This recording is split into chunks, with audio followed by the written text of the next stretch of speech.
Good morning po mga bayan. Welcome po sa ating latest update dito po sa PNR NSCR North. Ngayon po mga bayan, andito tayo ngayon sa mismong malapit sa depo ng PNR NSCR North sa may Clark, Pampanga. Nasa likuran na po natin mga bayan yung depo mismo. Ayan. Pakita ko lang po sa inyo mga bayan. Naway samahan niyo po si Purka Studio sa ating latest update rito po sa PNR NSCR North mga bayan. Andito na po yung depo mismo sa gilid natin. Ayan. Kaya samahan niyo po ako mga bayan. Let's go! Magandang umaga po mga kabayan. Welcome sa ating latest update rito po sa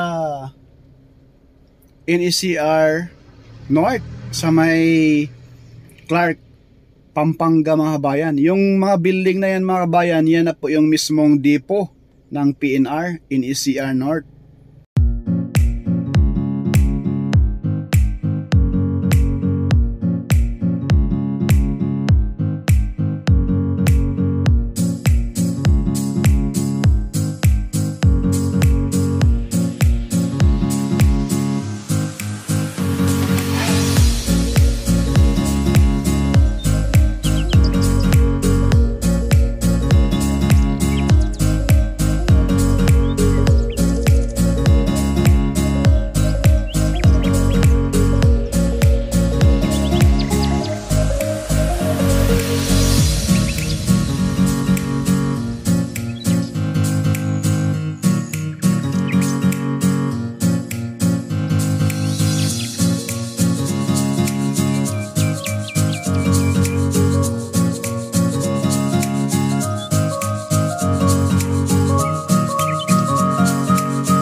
Sa bandang kaliwa po natin mga bayan, yan na po yung mismong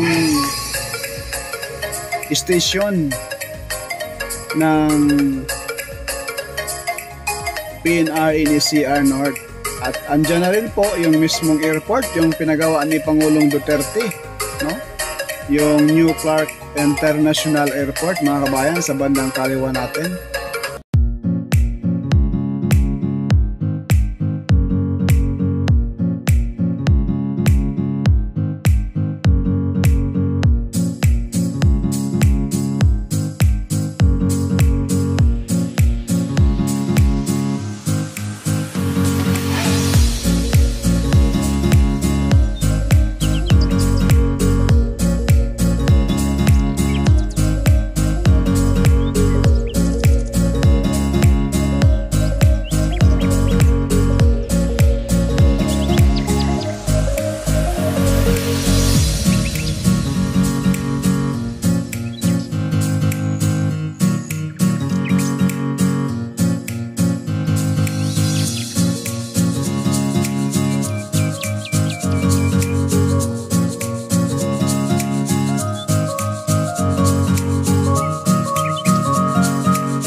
ano po yung mga maipagmamalaki yung legacy ng Duterte administration? Nothing.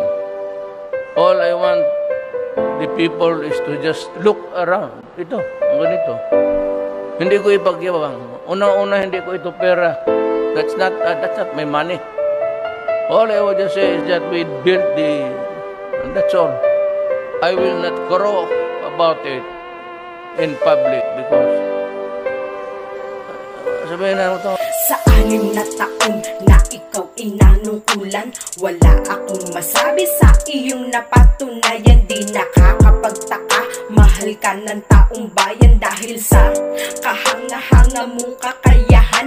Ginawa mo ang lahat upang bayan mapabuti. Kami ang inuuna at hindi puro sarili. Madami nang nabago, hindi na tulad ng dati. Yung dating magkulong napapanood ko sa TV. Kahit saan ka mapunta ay iyong makikita. Natapos niyang proyekto na napakaganda. Nilabanan niya ang droga, kurakot binasura. Nilinis niya yung dating tambakan ng basura. Marami pong salamat sa iyong pamamahala. Tatay Digong, dapat tawagin na isang dakila. Sa iyong nagawa kami ay iyong napaluha. Binangon mo yung dating lubok na ating bansa. Bansa na Pilipinas, eto na ang simula. Sa bagong uupo, sana'y ipagpatuloy niya. Sana'y kagaya niyang may malasakit sa ating bansa. Sana'y kagaya niyang may malasakit sa kapwa. Matitibay na tulay, ganyan ang daang matuwid. Hindi yung puro salita lang pinapabatid.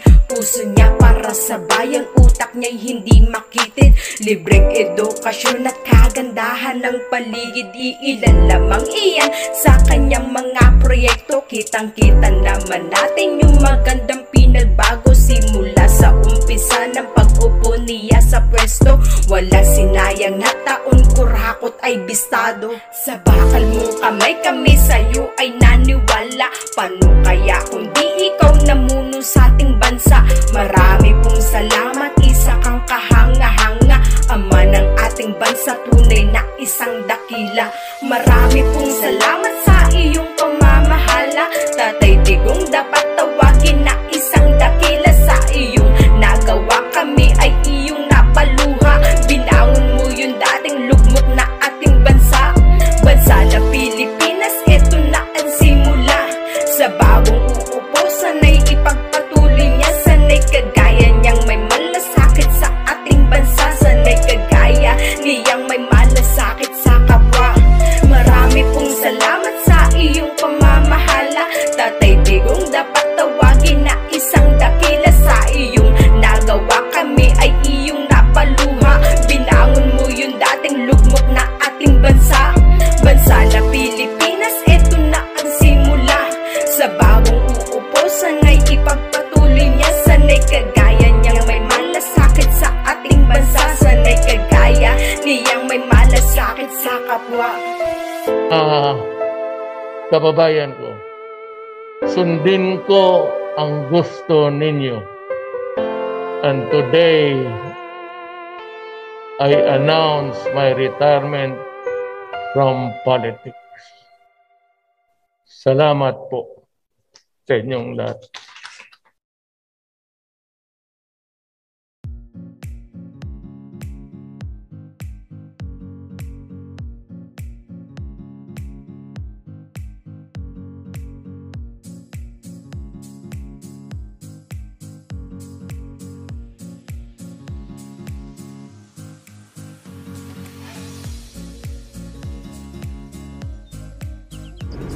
Harap mga na yung harapan mo. Ayun yan.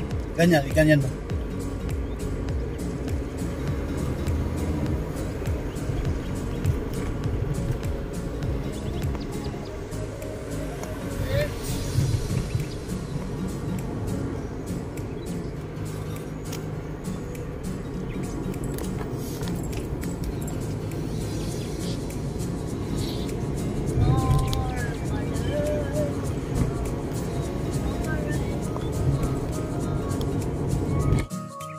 Yan po mga bayan, pumasok po tayo rito sa mismong New Clark International Airport na pinagawa po ito ni dating Pangulong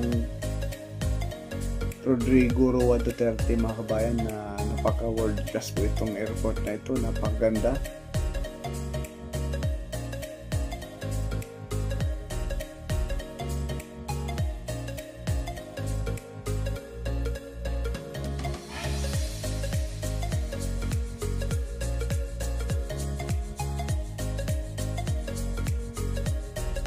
International Airport. Magkakaroon dito po ng Clark Station. Ay napakaganda po ito para diretso na po yung biyahe ng ating mga bayan kapag sila po ay sasakay. Bibiyahe papuntang abroad at dito po sa ating bansa.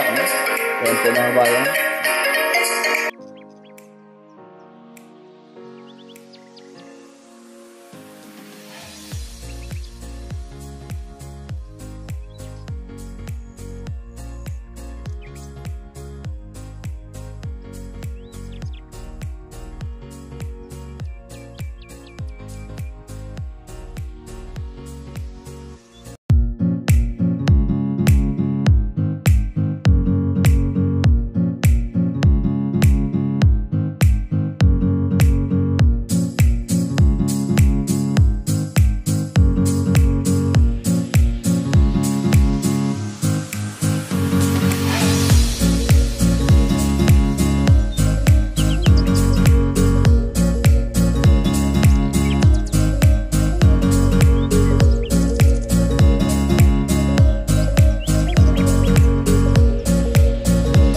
Itong kalsadang ito, mga bayan, magkakaroon po dyan sa pinakadulo ng circle. Pero itong pinakatuwid na ito na po yung way papuntang Tarlac. At dyan sa dulo na yan, mga bayan, masisilayan po natin yung nakaka-attract na disenyo ng tulay. Yan na po yung Segovia Bridge na kung saan yan po ay diretso na po yan sa probinsya ng Tarlac.